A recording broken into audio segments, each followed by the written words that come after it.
it's time for you and me to look at Insightly.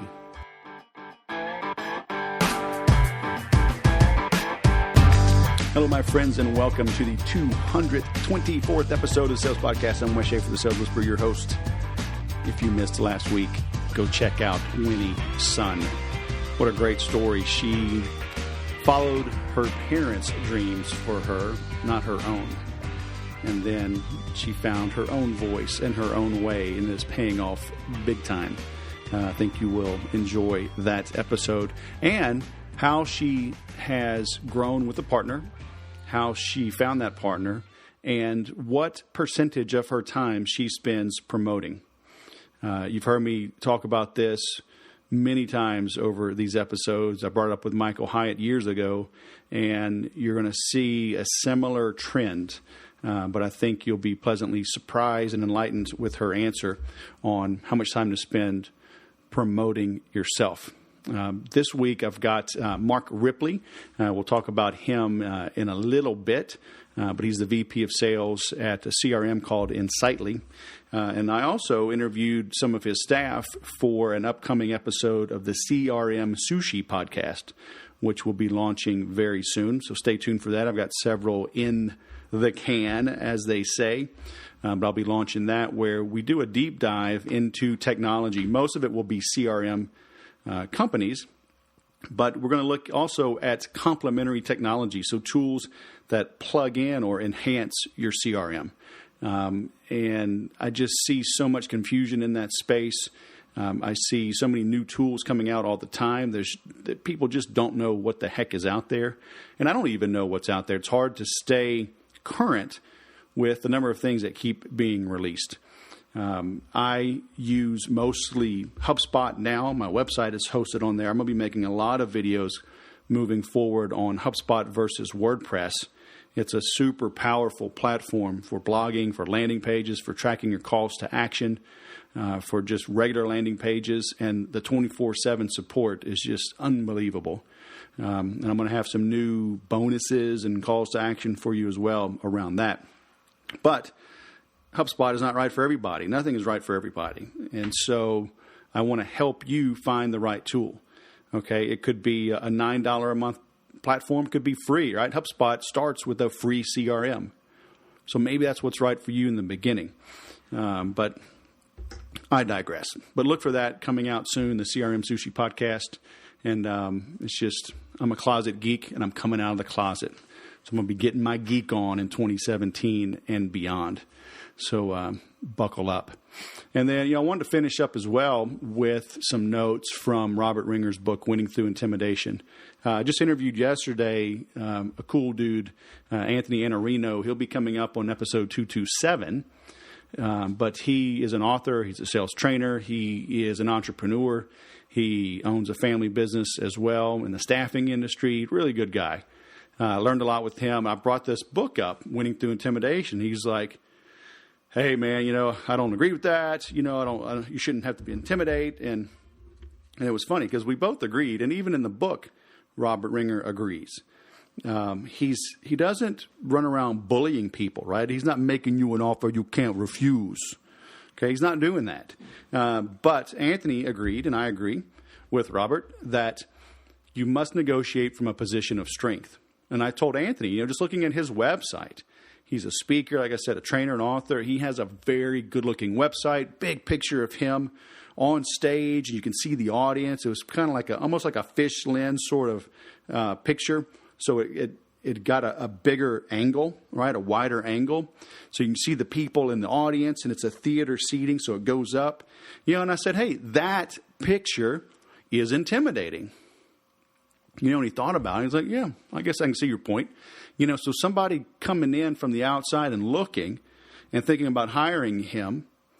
Now, it's a good intimidation, right? It proves that he's a competent speaker. At least it puts forth that message. Obviously, you got to hear him speak. You got to look at the testimonials. But he's winning through intimidation. Okay? It's all posturing. It's all positioning.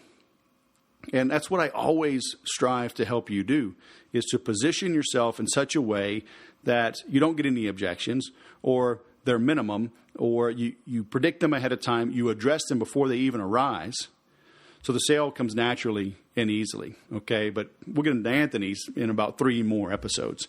But like I was saying, I think you'll enjoy Robert's book. But the main thing is, and I'm carving here in the notes, and I've got 3.5 pages of written notes on a legal pad, okay, of the big things. You know, he talked about he called the terrible threes, a naive salesperson peddling a terrible product to non-serious buyers. And I think most salespeople are suffering through that chaos. Okay. I always say, the number one job of a salesperson is to prospect, and the number one job of prospecting is to disqualify. You're sorting, sifting, and separating. Okay. You have to find the serious buyers, but to do that, you have to go through a lot of non-serious buyers.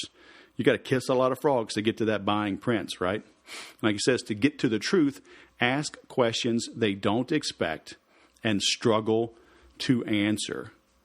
You've always heard me say this. And it's funny how maybe some of this sunk into my brain unconsciously. I know maybe some of the sales trainers I've had in the past were basing their training off of Robert. But I've always said that. Our goal is to ask questions they can't answer. And, one example I've always used is when somebody says, oh, you're the sales whisperer. Oh, you're a sales trainer? Can you train my people? And I always answer, how do you know do you have people that are trainable? They don't expect that answer. And when they don't expect the answer, they don't have a little quip they can throw your way just to supposedly answer the question and then turn it back on you with a question. So when you do that, now when they struggle to answer, that's when you start to get to the truth. Okay, so understand that. To get to the truth, ask questions they don't expect and they struggle to answer. Okay, he also talked about the importance of standardized forms, systems, and processes so others can implement for you. That's why I got into this whole CRM space. I've got my process before login, right? thesaleswhisper.com/PBL. And I always said, look at what you do 2 or 3 times a day, 4 or 5 times a week, and figure out a process for it, and preferably, ideally, automate it. So he didn't have the automation back then. He had assistants, but he had the forms pre-done to streamline the process. And he was doing that in the 60s, right? Because this book was written in 73. So he was cutting his teeth in the 60s. And it's just as timeless and applicable today as it was then. I had to learn the next lesson the hard way, just like he did. But he talks about over-protecting yourself. I have a guy right now. He calls me on Saturday. Not only is it a Saturday, it was Christmas Eve. And he says, yeah, I got this consulting charge, and I didn't authorize this, so give me my money back. And I'm like, what are you talking about? So he's got his people out calling around, getting help, agreeing to contracts, paying as him, and putting down his name. Now, that's what he's saying, right? But I had multiple correspondence with him. So I'm like, you want a refund on the consulting I've already done? And fortunately, I have very strict and accurate billing policies, terms and conditions. You have to write your name before you even finish paying. It says you understand and have read the terms and conditions. Now, trust me, I had to learn the hard way, just like Robert did.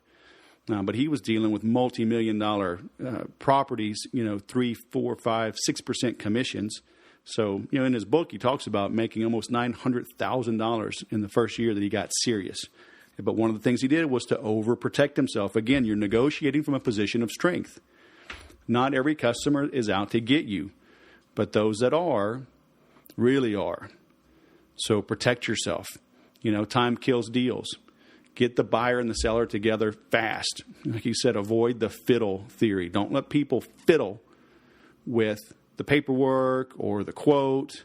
Okay? Get it done. Now, again, he was in real estate. So talking about keeping the buyer and seller together, is unique to that industry. Okay? But along those lines, he remained the conduit of information. He didn't let the buyer and seller talk with one another. Correspondence went through him. And back in the day, he would send certified mail so he could document everything. He kept his long-distance phone calls because that was proof as well that he was the procurer of the deal. And in real estate, that's important, right? Are you the procuring agent? Are you the one that helped bring the two parties together? He took responsibility for every aspect of the sale. When I was working in a couple of startups, I learned to do everything. I did my own demos. I could do my own training on most of the equipment, certainly initial training, right? So I wasn't a systems engineer, so I didn't know it as well as the systems engineers did. But I sold more because I could do my own demos and I could drop the gear off and get people started. And so I took responsibility of every aspect of the sale. And you need to do that as well. Stop saying it's not my job. If you want to get paid, you'll take responsibility. He talked about being prepared, knowing your stuff.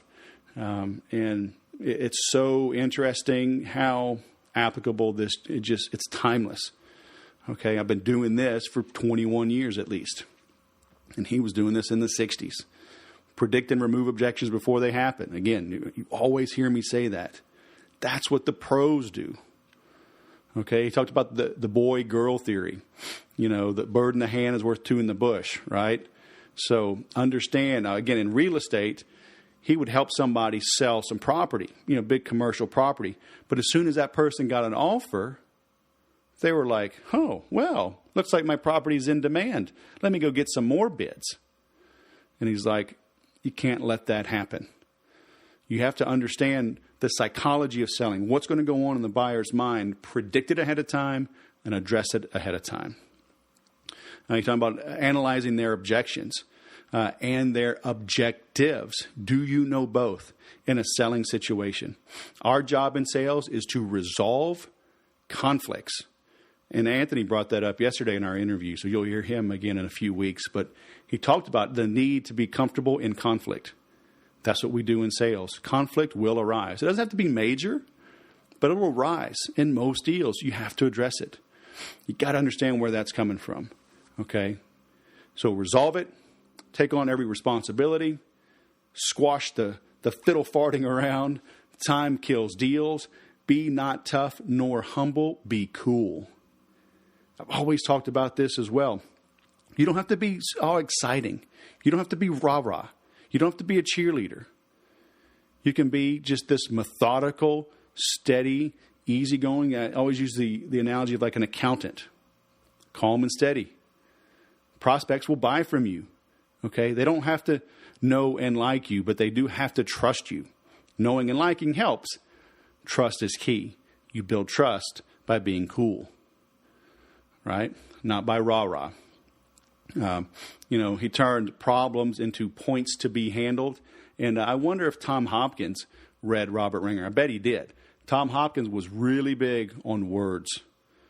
It wasn't a contract. It was an agreement. It wasn't, you weren't signing. You were authorizing. Okay, little nuances like that. Tom Hopkins, and I brought it up in my interview with him as well. He doesn't even say the word pitch. Even when he's golfing, instead of a pitching wedge, he says, give me my presentation wedge. It's not a pitch, it's a presentation. So words mean things. Use them appropriately. He says, do not argue or cower. Be unconcerned. I have an old adage. I'm actually looking at cars right now, cars and trucks. I took my son with me yesterday and to the BMW dealership, and I truly don't care if they have a deal for me or not. And I said, that's when you're ready to buy. That's when you're ready to negotiate, is when you don't care about the outcome. If you're not ready and willing to walk away, you're not ready to negotiate. We get too involved, too emotionally attached to our decisions, and we let our emotions get the better of us. And we end up in bad deals on cars, on houses, on just about anything. Golf clubs, whatever. So be unconcerned. Be detached. That's how you're going to get more deals done. Okay? So do not argue or cower. Be unconcerned. Work hard to find the marketable deals instead of working hard to make a deal. Goes back to the sorting, sifting, and separating. Our prospecting, we are disqualifying. I'm looking for the guy looking for me. You're going to work hard before the sale or after. It's better to work hard before. Great investors will tell you they make their money going in on the deal, not on the actual deal. right? They know going in if it's worthwhile instead of trying to make it, try to get blood out of a turnip, right? He says attorneys have a diploma to practice intimidation. That was kind of funny. It's kind of true. He beats up on attorneys pretty hard, but he had a good one himself, and that made all the difference in the world for him on several deals. Predict and prepare for the dirty laundry at the closing. Again, that comes up more in real estate than anything, but it does come up in other deals, especially bigger deals. There's going to be a partner. There's going to be a spouse. There's going to be a best friend far away that's an expert in something. There's going to be some tech geek down in the basement that's going to, say, oh, I don't know about this. So understand it's going to come up, predict it, prepare for it. Okay? And in sales, like you said, you got to get paid. It's not enough to close the deal. You have to collect the commission. Make sure you collect the money. Okay? Working deals is trash if you can't get the cash. It's a little spin on one of his little quotes there. Remember, it's in the client's best interest that you get paid and thrive so you can continue to serve.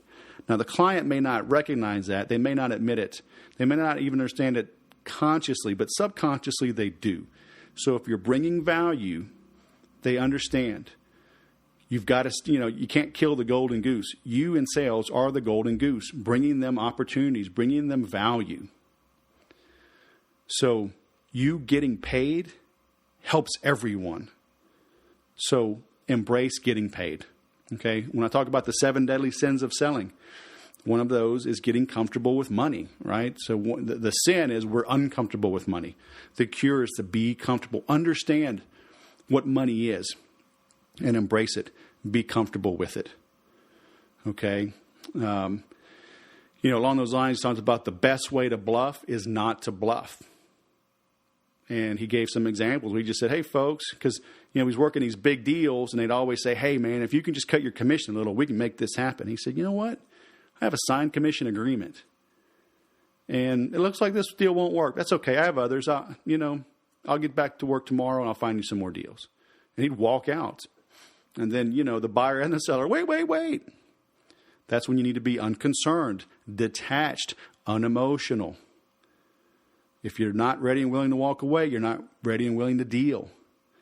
So don't be a good bluffer. Just don't bluff. Just say, I guess this won't be a fit. Sorry to waste your time. Okay? Let them be the first to flinch, especially when you've got an agreement. Okay? So, your posture, I'll end with this, your posture is greater than your words and your actions. Some might say, well, posture is actions. Yeah, it is, but posture is more than actions. It's how you position yourself. It's how you're seen. And it starts in the beginning. When I talk about make every sale, makeeverysale.com. When I talk about make every sale, it's not only just making every deal that you can, but it's understanding the little nuances in every stage of a sale. So it's like little sales battles as part of the big sales war. And so everything matters. Your logo, your grammar, how you sound on the phone. What does your own voicemail sound like if they can't reach you? What do you say when you leave a voicemail? What does your literature look like? What does your website look like? What does your social media profile look like? It all matters. So make sure it all comes together and presents you in the best light. And if you want to be seen in the best light and make every sale, head on over to makeeverysale.com and make it happen for you. Now let's bring on our guest.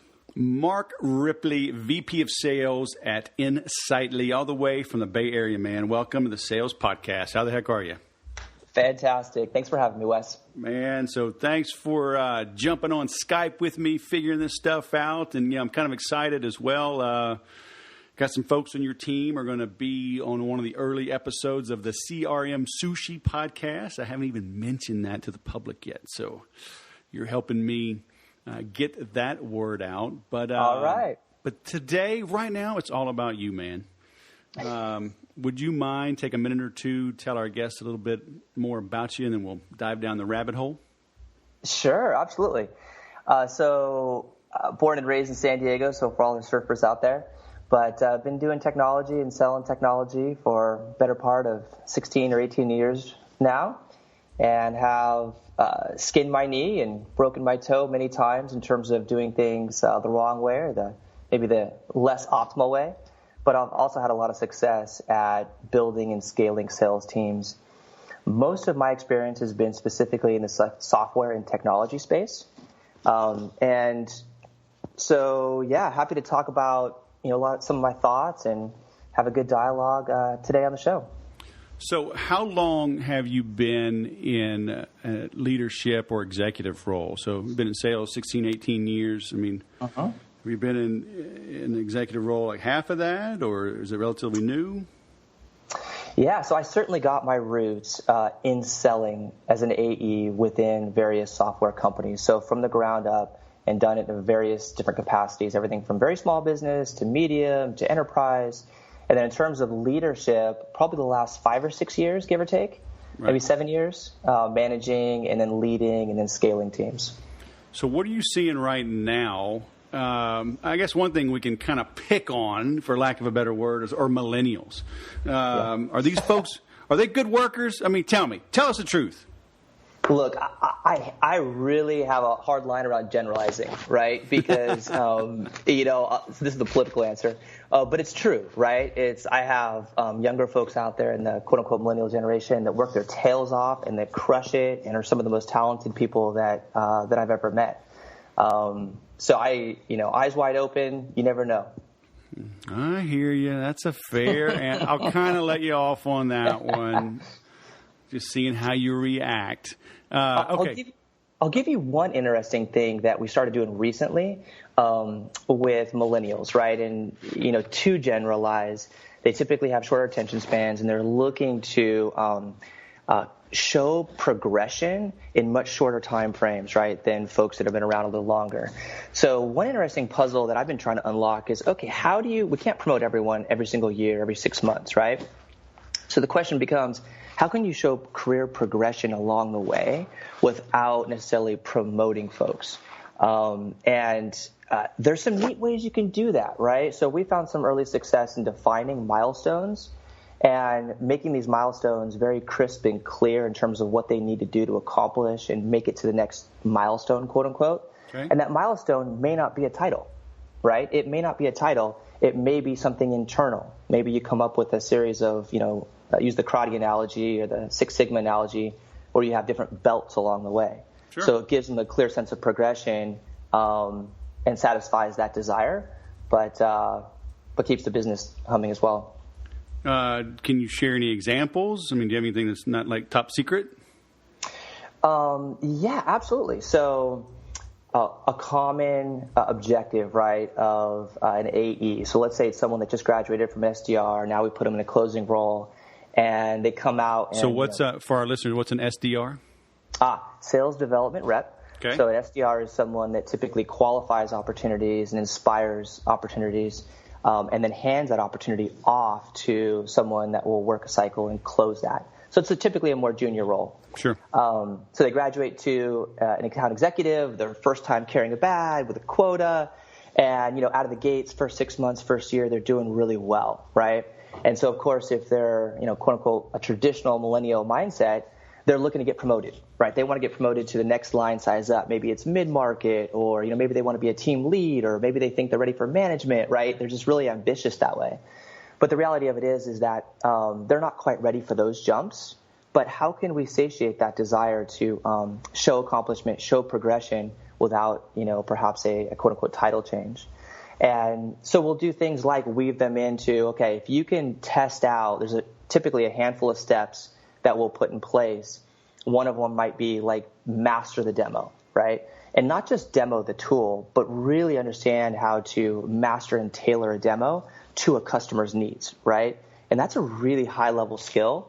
So you start to put structure around that. What does that mean? And very crisp goals around that. And once they test out and they're certified as, demo master, if you will, then there's maybe 2 or 3 other things. Now all of a sudden, they're certified to come in and help train and ramp and onboard the new folks.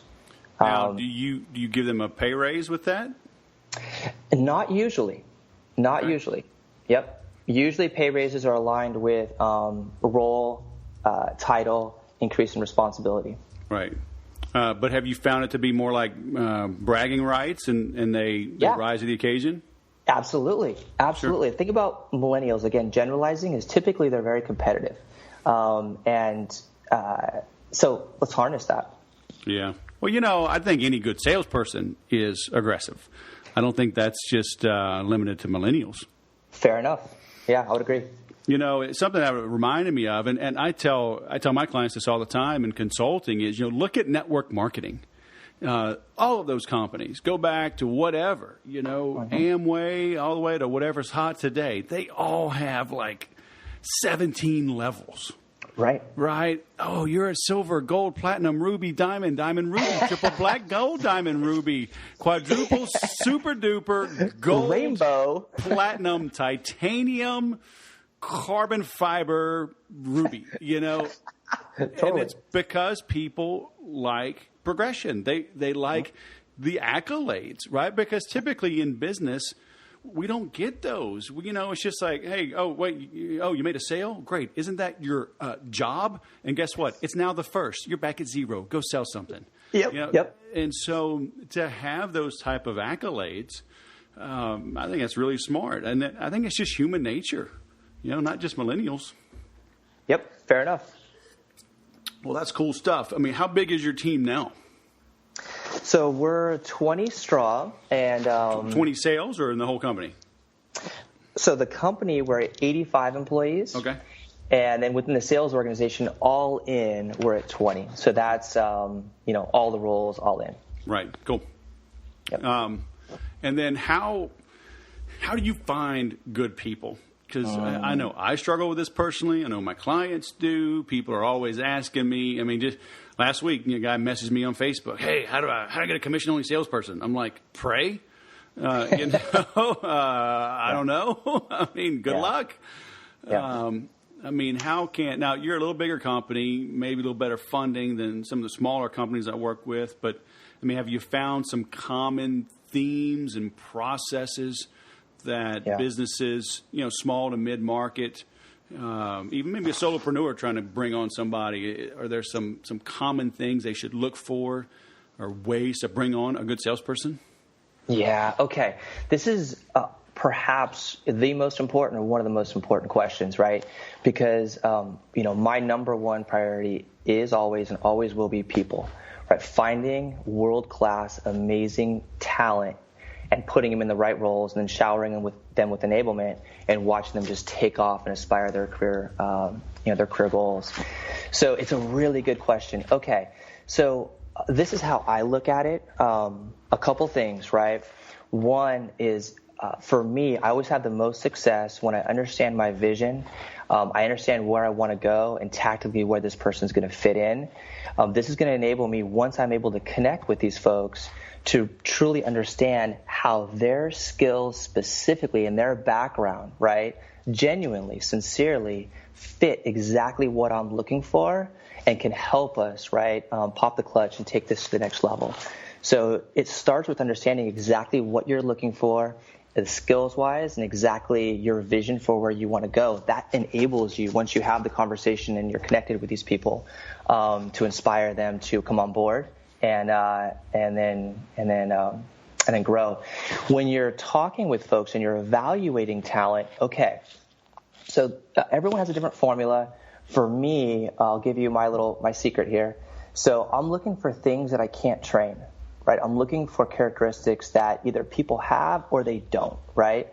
And so for me, it's three things. I'm looking for work ethic, I'm looking for attitude, and most important, I'm looking for the ability and capability to learn, right? Because if I have those three things, granted, they have to have some, fundamental sales acumen, but if I have those three things, I can mold them and I can shower them with all kinds of great enablement and techniques and tactics, and they'll just take off. But I can't teach those things.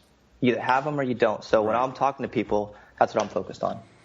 So will you ever hire a rookie that just maxes out on those intangibles and teach them how to sell? Absolutely, for the right role, right? It all depends on exactly what I'm looking for. So if I'm looking for someone, and we have these folks, in fact, I just brought one on board, awesome guy out of San Diego State near you, and he's never sold anything. But he has, to the best of my ability in the interview, right, he has those three things at an exceptionally high level. Very, very bright individual, very driven, and wants to develop a long-term career in sales. I love that. I love that. I can mold that. Now, so do you normally, though, and naturally, like within the company, do you have like a salesman training, sales 101 kind of training, or would you kind of say, here's some things we recommend, go learn these. Meanwhile, you have to learn the product and everything else as well. Yeah. Because it's kind of like bringing somebody into algebra, right? But they haven't, or in the calculus, but they haven't had algebra yet. You're like, well, we're going to teach you algebra or calculus, but you got to go learn algebra on your own. Yeah. No, you bring up a really good point, right? And that's not fair to them. That's not fair to them, and you're setting them up for a hard time, trying to teach them calculus without algebra. And obviously, you're going to be headed down a poor path from expectations and revenue achievement. So it really is coming back to finding what exactly are you looking for. Are you looking for someone that knows algebra, that you can teach calculus, or are you looking for someone that understands, very little math, but you can teach them algebra, right? Right. So you don't want to put someone in the wrong role. That's the headline. That's the most important thing. But do you keep that sales training 101 in-house, or would you send them to an outside sales training school, and then bring them in and then teach them how to sell your actual product? Like, so how would you juggle the two? Yeah, it depends. So for me, and I'm trying to put myself in the shoes of your listeners, right? And all these very different businesses. But for myself, I'm looking for people, especially at this stage in our company, that if I want them to do algebra, I want them to come in and know algebra, right? Now, if I have folks that, in this case, this gentleman that's just graduated from San Diego State, he doesn't have a strong sales background, but I'm looking for these key attributes that I know are core fundamentals that will help him become successful. And then now your question is, how do I train that person, right? So first of all, I want to make sure he's successful out of the gate, right? The role that I put him in does not require calculus, right? So he's going to be successful out of the gate by just learning the product, the industry, and our customers, right? So he can be successful out of the gate. Now, once he understands our business, right, and how to work with customers, then we can start to layer on the additional sales skills. The way I've done that is different depending on the business and what stage that I'm at. So, for example, when I'm managing a very large team, I very well should have a defined playbook and defined process in place first so that I can train people on that, right?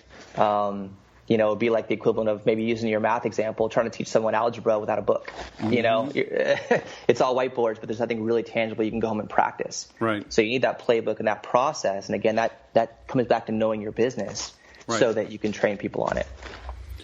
So you brought up something earlier, you're talking about like mastering the demo. I've been a big proponent for well over a decade on focus on the prospect, and really a demo isn't even necessary to close a sale a lot of times if you uncover the pain and the need of the prospect. So how do you balance that? How do you balance poking and prodding, right? Uncovering what ails the prospect versus jumping right into a demo. Because I know most people, and I pick on software because that's the world you and I are in now, but I was in hardware sales for a long time, and I would rely on that demo, for a long time until I had a great mentor almost literally slap me when I went too long on a physical demo. And he's like, dude, you're just opening yourself up for failure. Something's going to go wrong in a demo. So if they're happy, shut up. Yep. So how do you balance between, training them to know when it's time to go to the demo and not to rush jumping into the demo? Yeah. So, Wes, you and I need to meet in person one of these days. So I share your enthusiasm. Hey, your mom and dad said you need to come back home and visit. Okay, so when you come down, just head on over to Temecula, an hour away. We'll drink some wine, talk about sales. Now we're talking. So I grew up with WebEx, right? Back in the day when web conferencing was just being started, and I didn't know it wasn't some part of a big master plan, because it turns out WebEx was literally pioneering this concept of online demonstrations. And we got really, really, really, really good at them. And my bar is set extremely high. And to your point, right, for, maybe listeners out there, on a piece of paper or a whiteboard, draw, 2 words up there, right? Product and customer. And put a circle around product and put a circle around customer and cross out product, right? Nice. And this is how, right, you prepare and you think about a demo, right? It's not about the product. It's all about the customer. Mm-hmm. And being able to your point, uncover the pain, asking thought-provoking questions to get the customer to think about their business in different ways, right? And understanding what truly are their challenges, and also the business impact of solving those challenges, right? Is that a big deal or is it a small deal? Right. Once you have that, right, now to your point, the demo is just proving that out, is literally showing them how to solve these problems and get them to, their promised land and help them achieve their goals. Right. So how are you constantly like pulling, these salespeople back, or constantly, you're jumping into the product too quick. You're jumping into the product too quick. I've just learned that, regardless of the product, whether it's an iPhone, a Ford truck, they want to go to the demo. Yeah. So is that still a struggle? Are you constantly just, customer?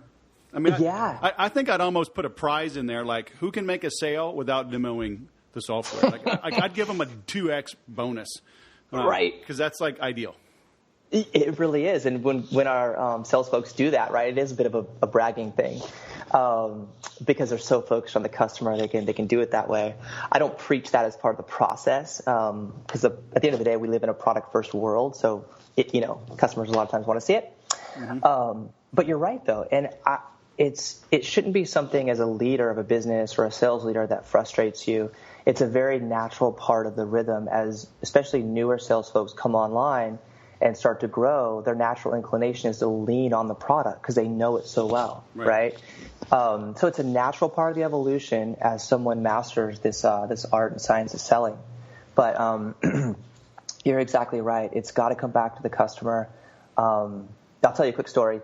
So I was at New Relic in my previous life, awesome company, very technical product. And so we had this big opportunity, and I'm the director at the time, and I have an AE, a sales rep that I'm working with, and we're tag teaming this, and we're setting up a demo.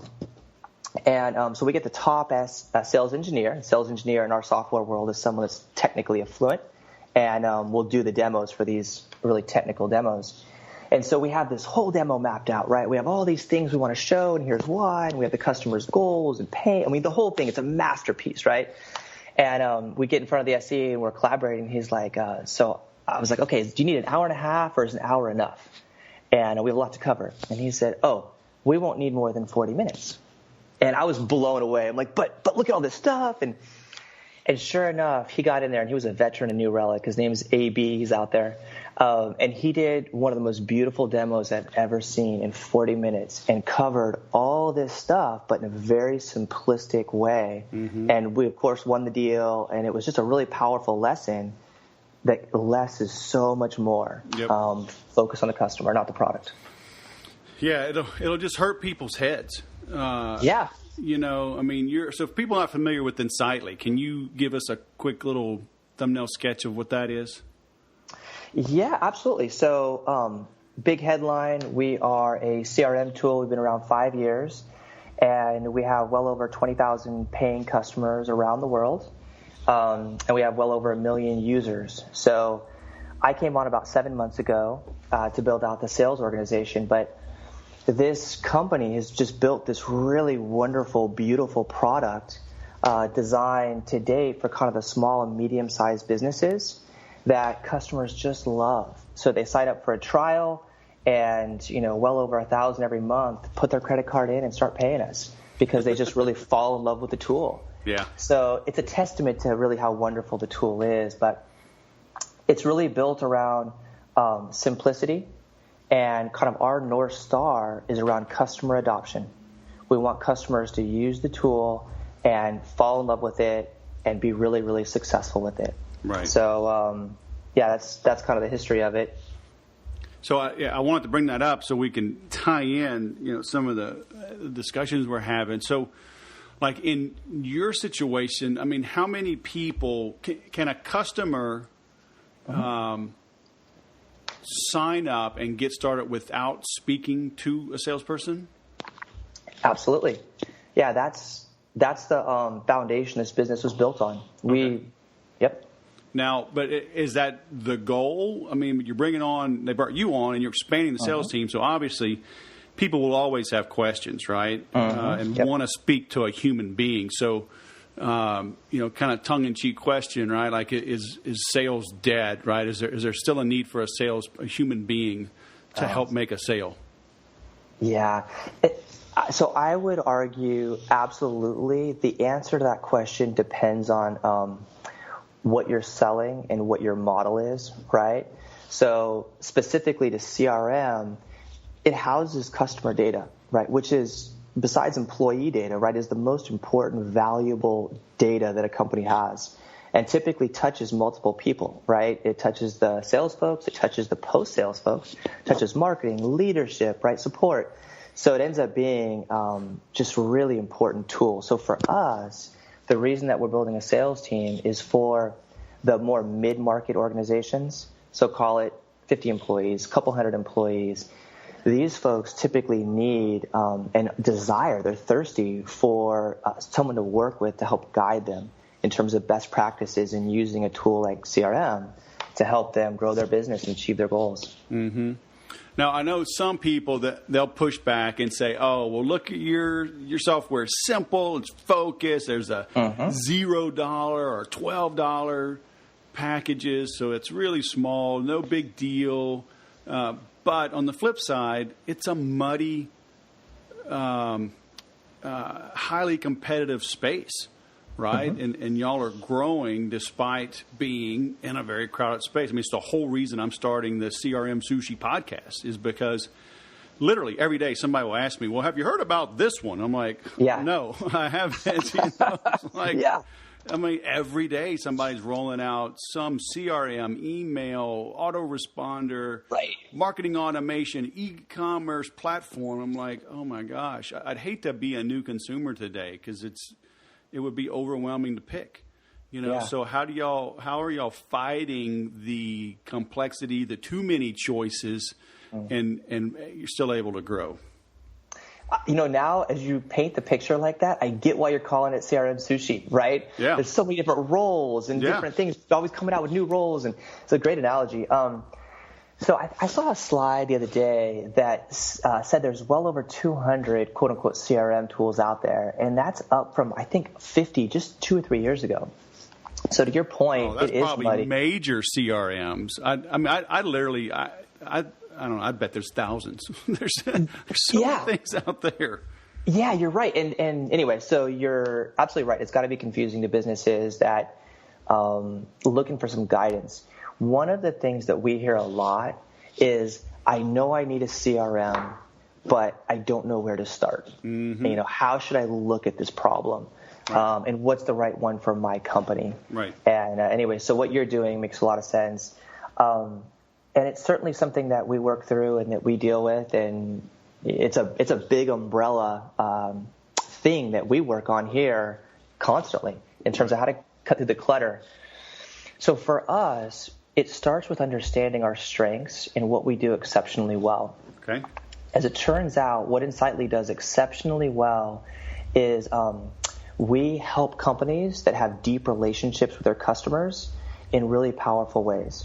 So what does that mean? Okay, so think like advertising and media or manufacturing or a consultant, right, like yourself. their business models are not taking a gazillion leads and systematically boiling those down into new customers every month. That's not their model, right? Mm-hmm. Their model is working with these customers and building deeper relationships, understanding their customers' businesses better and better, and continuing to grow that relationship and generate more revenue by adding more value to their customers. Mm-hmm. So this could be bigger companies. It could also be smaller companies. For sure, but like services-based companies that need to do pre-sale and post-sale. Right. So the pre-sale, meaning like a salesperson is going to engage and sign them up. Post-sale, a lot of times, is where the real work starts, right? So in your business, it's like you sign someone up new. Okay, that's a small, tiny part of the work. Now you're going to go out and you're going to work with them to build their model and consult with them and get deep with them. So our tool helps organizations manage that really well. Now, what do you tell your salespeople to do in a situation? Let's say that a showstopper comes up, right? I need you to plug into this third-party app and blah, blah, blah. And you're like, we can't do that. Do you advise them to just go ahead and end it, or try to sell around it? And hope maybe they're overemphasizing how important that is. And, if they can just use the tool, they'll fall in love with it. How do you juggle like when to kill an opportunity, right? Yeah, this is one of the hardest things to do in sales. And especially if you're a small business, every op is just like gold. Oh, I know we can if we can just get the API through a Zapier to go to the CSS and through HTML. We got an SSL certificate. I think it can really work. Oh, no. No. And go through these burning hoops and jump through it, but I can do it, it's really important to understand where you're not a fit, right? And it is probably, one of the top couple of hardest things to do in sales is to understand where you're not a fit and say no. And that's okay. That is 100% okay. So the answer to that for every business is different, but it's mission critical. You will never be able to solve everyone's problems, and nor should you. If you're doing that, you're doing it wrong. Yeah. So you just got to understand what you do exceptionally well, and then also where, it's just not your business, and that's okay. Yeah. Cool. So do you have a process for teaching your salespeople that, or is it more of a qualitative thing they kind of have to just get burned maybe a couple times? Oh, this is for sure going to close, and it doesn't close because they said they need it, ABC, and we only have A and B. Yeah. So, in full transparency, we're in it slightly right now in this stage is we're in hyper learning mode. Right. So we're doing some really neat things to gather information about where we're winning, where we're losing. And so we're systematically getting smarter about what that answer is. Yeah. So now fast forward 6 months or 12 months from now, I should absolutely know where we should say no. And then it's a very ideally as prescriptive as possible training. So we bring people on board, then it's systematic. Like I'll give you an example. So in the financial services space, right? Very advanced needs around compliance with larger FinServ companies. And we were after an opportunity there, and I was against Salesforce, and we lost. But, it's kind of an easy, in a way, no-brainer. But their compliance needs, we were just stretching too hard. We were trying to jump through the hoops of fire. We were trying to do all these things that we just really weren't set up for. And so we'll learn from that. And, next time we see something like that, we'll make sure to punt it if we can't win it. Yeah.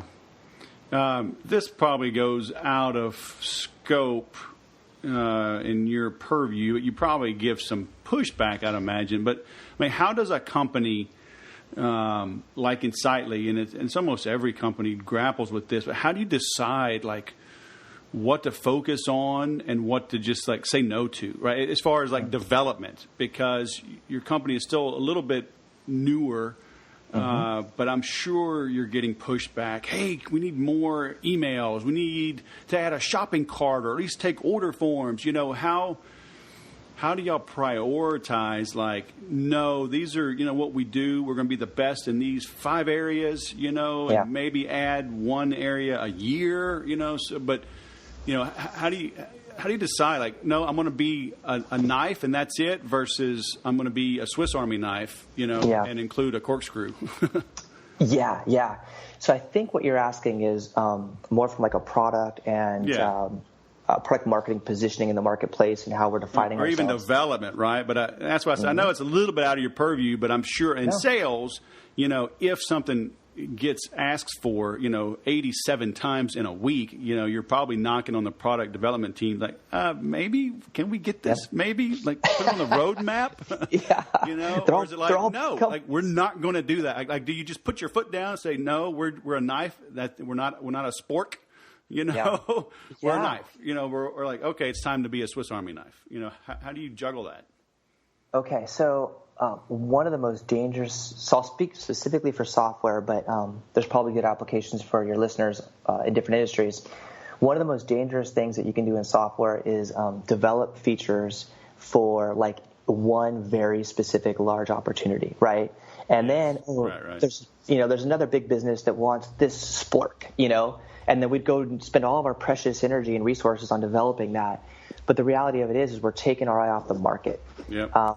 And that's a really dangerous thing for any software company to do. So to your point, if we get asked once, it's one thing. If we get asked 87 times, right, and it's from companies in our wheelhouse or in our target market that we're looking to expand to, okay, let's stop. Let's think about that. Right. And it's very much a collaborative discussion, right, with product, with my CEO, with our marketing folks, and getting a sense of like, okay, this clearly, well, I think it's clearly, right, but let's talk about it, is a need for our market. And if we put some gas on this and we develop it, we think we can have a multiplier effect. Right. But it's a collaborative Q&A and dialogue around that for sure. Mm-hmm. So how many people like that start a free trial, end up like calling and saying, you know what, I'm confused, or, I want to accelerate my learning, versus they just jump in and just scale up, self-taught, boom, boom, and you just don't hear from them. They just are a happy customer. Yeah. So it's an interesting question. We definitely get a lot of folks raising their hands organically. We also do, a lot of great marketing emails and that type of thing. So we get a lot of people raising their hand. Our job as a sales organization is to pump that up, right? We want to systematically, through process and tools, get more people to engage with us, right? The very, very first step in a cycle is just get them to say hi, get them to respond. Right. And so there's a whole art and science around that we're certainly developing, accelerating. But, we certainly want everyone to say hi so that we have a shot at engaging and helping them. Do you find, though, that like the consumer is overly cautious or pessimistic, like, don't say hi to me. You're just saying hi because you want me to upgrade. Stop saying hi to me, right? I'll call you when I want to say hi, and I'm not there yet. I'm just fine. So leave me alone. It's like, it's so negative. Okay, so I think the answer there lies in the audience too. So if you're selling to developers and engineers, right, and that's a tough audience, right? There's not a lot of trust there with sales folks. Versus what I have found here is most of the folks, when we do engage and talk to them, they're really a lot thirstier than I would have expected for guidance and help. We often get the question like, we want to achieve these, we're not sure how to use CRM, help us, guide us. Now, to your question, there are certainly people that are not ready to engage, right? And there's a natural buying process that happens. And they're just kicking the tires and just educating themselves on the concept of CRM. And that's cool. We want to nurture those folks and we don't want them to feel pressured. But when they're ready, we want to make sure that we're right there. And ideally, we've built some trust there. Yeah. I hear you. Mm-hmm. All right, man. Final question. Are you ready? Double Jeopardy. You got to buckle up, man. Put your seatbelt on. Shades off. The question I like to ask usually is, imagine our listeners, they're jogging, they're on a plane, maybe they're driving, they can't take notes while they're listening to this. What's your advice to them after listening to this, hearing you and your strategy, your approach, what's working, what isn't? What should they do the moment they can sit down, get to their desk, and put something into action from this session?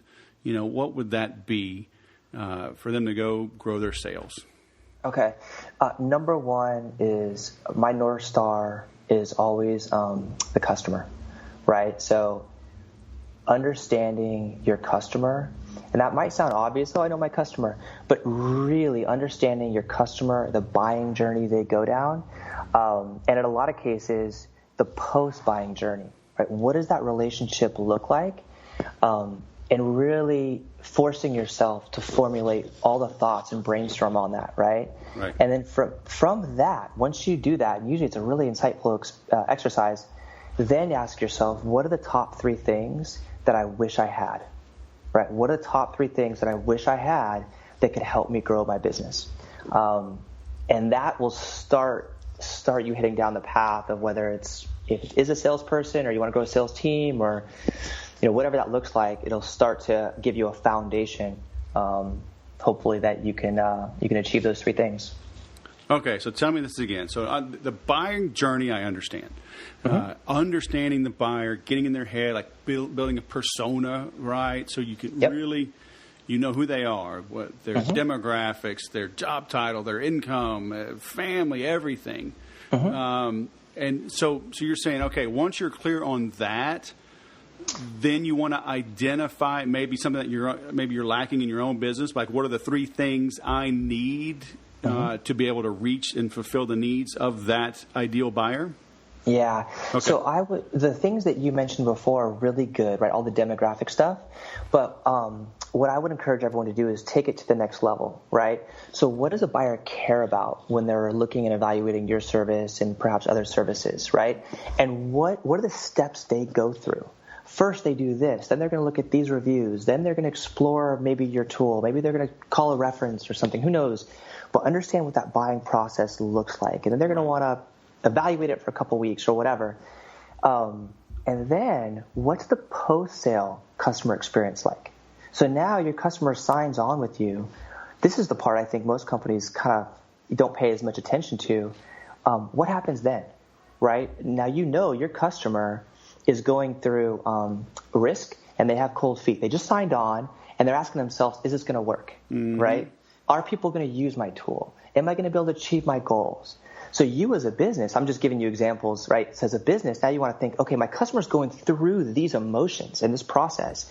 What do I need, right, to make sure that I can set them up for success and ideally generate more revenue out of them over time because I'm adding more value to their business? Right. So that's what I mean when I think customer journey is really getting inside your customer's head and then figuring out, okay, what are the 3 things I wish I could do better or wish I had to make my customers more successful, unlock more value, and therefore generate more revenue.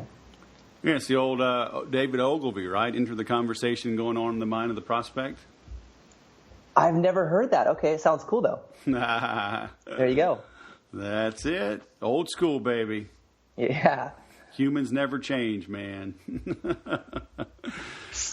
All right. Well, this has been fantastic, Mr. Mark Ripley. So we will link to your company, but it's insightly.com, right? And Twitter, it's Insightly app is the username.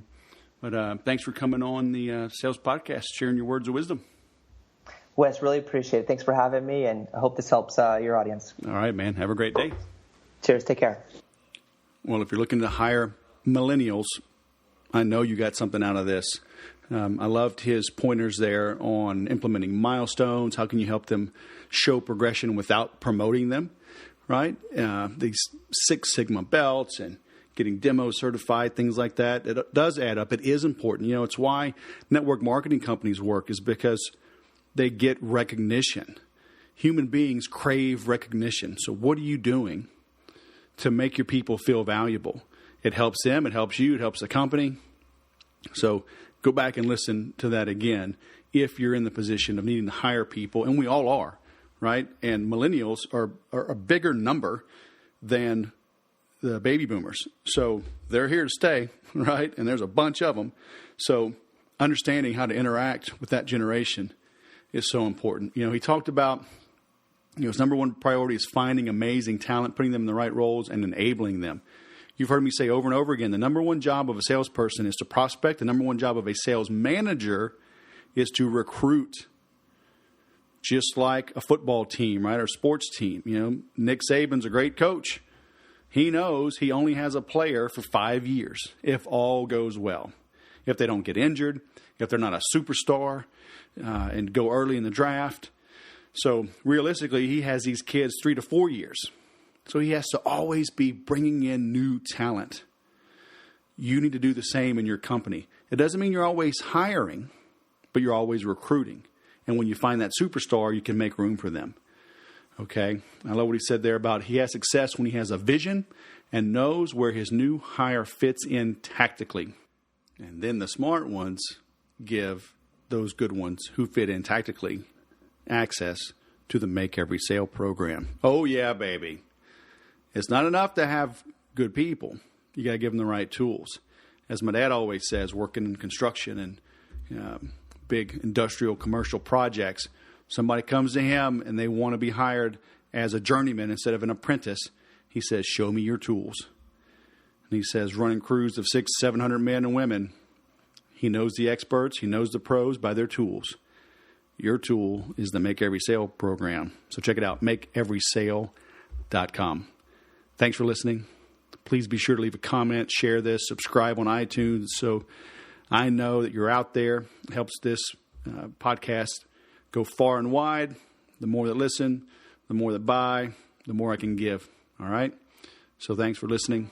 And remember to sell different.